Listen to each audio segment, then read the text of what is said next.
On the agenda tonight, we're going back to 1985. We're going to be taking a look at Survivor, and they're going to be performing The Search Is Over.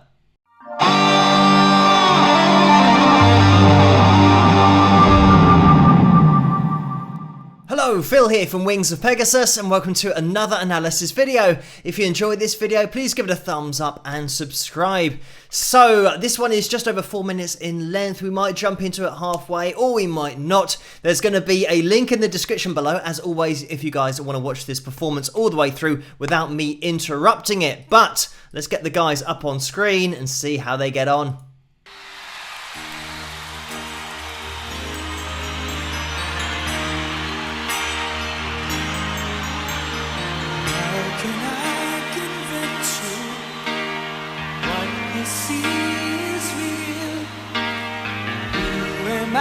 To blame you for doubting what you feel. I was always reaching. You were just a girl I knew. I took for granted the friend I have in you. I was living for a dream, loving for a moment.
And there we have it. What a tune, first of all, but what a vocal tour de force we get with this live performance.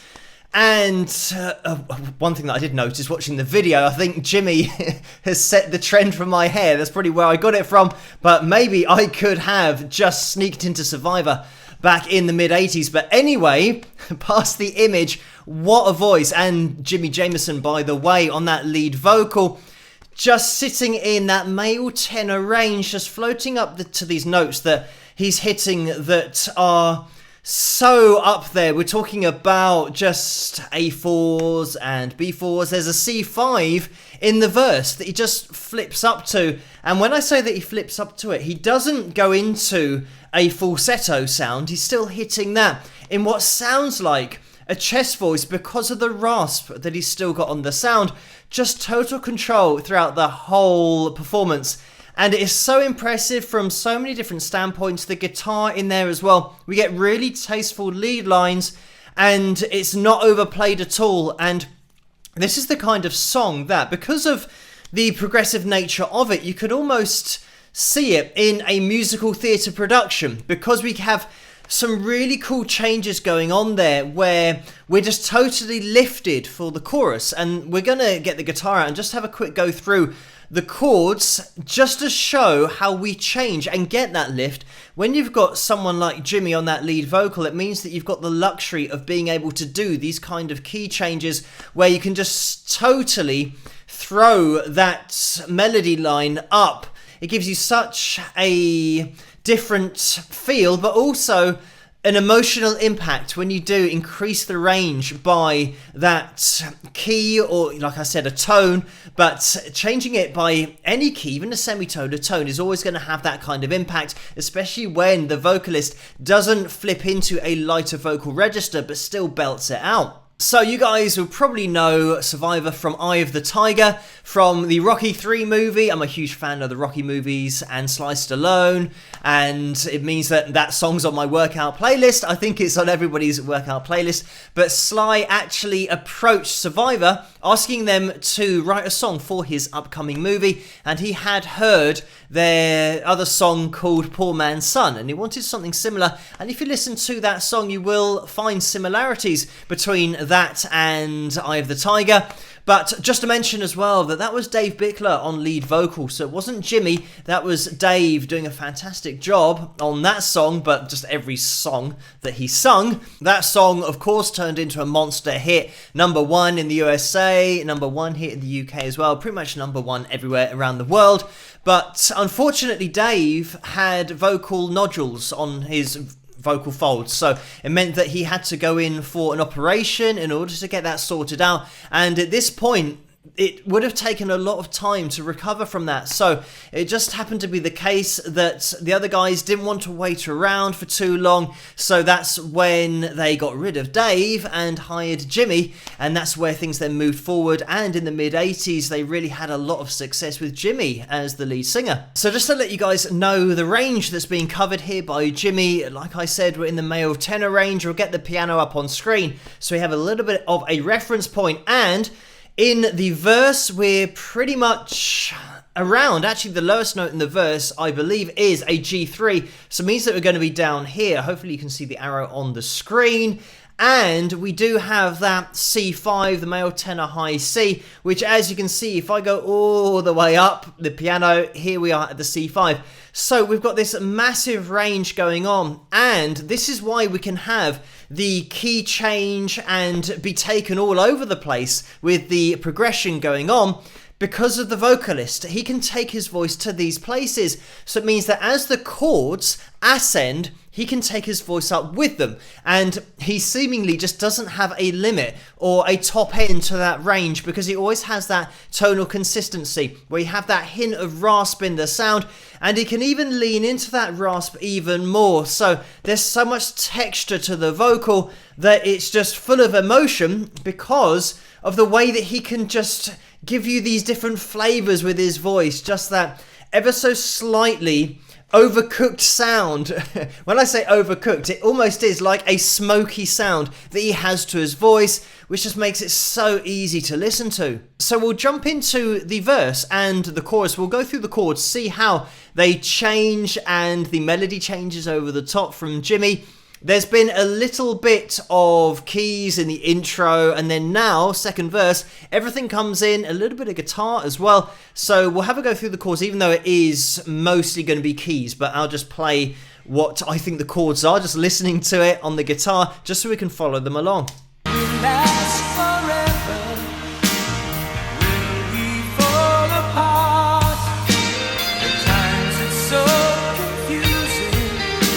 The questions of the heart. So in this verse, what we probably want to be doing is playing it's actually E flat, and you're probably going to want to play it in your C position, like that. And then we have this A flat that comes in, and then we go back over to that E flat. So it's going to be going between those two. And then as we go down, we have a G7th, kind of like that, which then takes us into pretty much the pre-chorus, which is our C minor.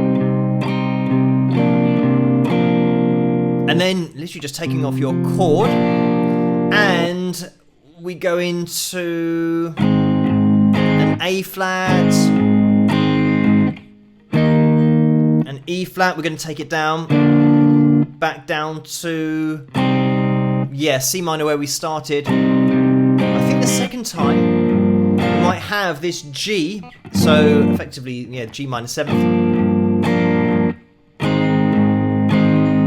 And I'm just going to listen because I'm not sure where he goes next. You follow me through changes. Impatiently you'd wait till I came to my senses through some miracle of fate. I was living for a... Okay, so it just went again to the... So that was the G7th. Just to a straight G, before now getting into the chorus. And the chorus, we've got this, it's a C rundown, A minor, G sus4, back to G,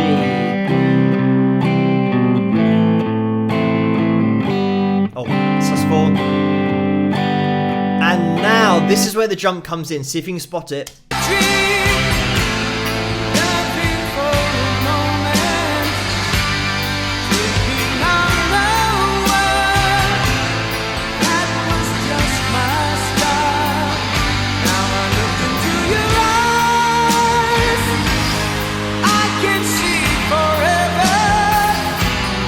So it's such a dramatic change that we get there. Oh, by the way, the C,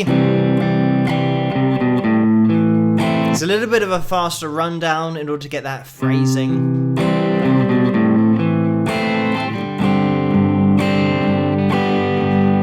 Like that.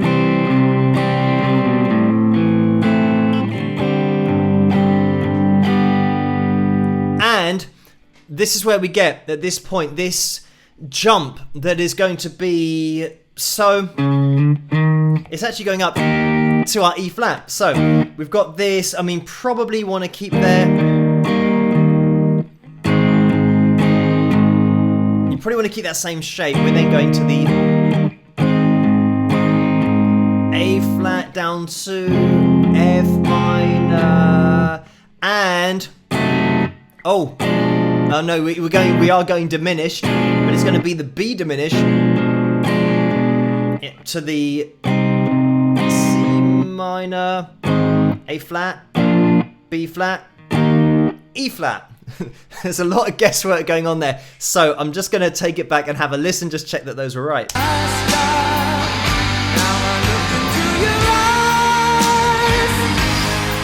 We actually get a little G before getting into that A flat. forever. Yeah, and then F minor, and then diminished. I don't think we've got the low E in there. Should I say the F? We're just kind of holding on that. Search is over. You were with me all the while. Yeah, and the C minor, A flat, B flat, ending with the E flat. So it's having the luxury of a vocalist that can just have that melody over the top of these chord changes that just makes it so dramatic, and you can't beat a little bit of diminished action going on as well. Just to mention before we finish that when Jimmy did take over the lead vocal duties in the mid-80s, 1984, they released their song The Moment of Truth, which was on the Karate Kid soundtrack, the movie, and that movie was huge, and that song was huge as well. That same year, they released Vital Signs, and that was a monster hit. It got to number 16 in the US album charts, so that was just a huge album, and The Search Is Over, which was from that album, got to number 4 in the US charts, so this was a massive hit in its own right, as you guys already know.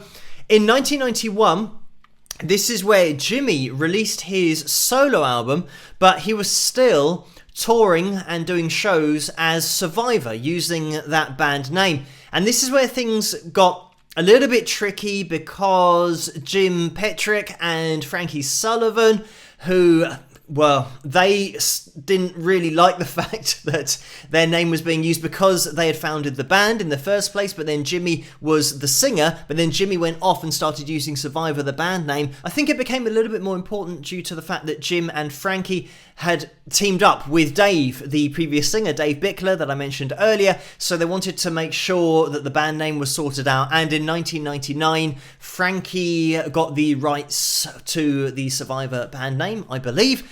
And just to let you guys know that sadly Jimmy Jameson here on lead vocal passed away in 2014, and Stephen Ellis, the original bassist, passed away in 2019. But Survivor, the band, does continue. Frankie has his Survivor band going at the moment. I don't think there are any tour dates currently, but because of COVID and everything, I'm sure a lot of bands are just working things out for the future and making sure how much touring can be done over the coming months and years. But anyway, thank you guys for suggesting this video for me to take a look at, and it is unfortunate that Survivor are one of those bands that don't allow their music to be looked at or spread around or analysed from a copyright perspective. It is blocked, so apologies for that, but definitely check out the video. It is such a classic track and a great live performance of it here. But keep your suggestions coming in the comments below.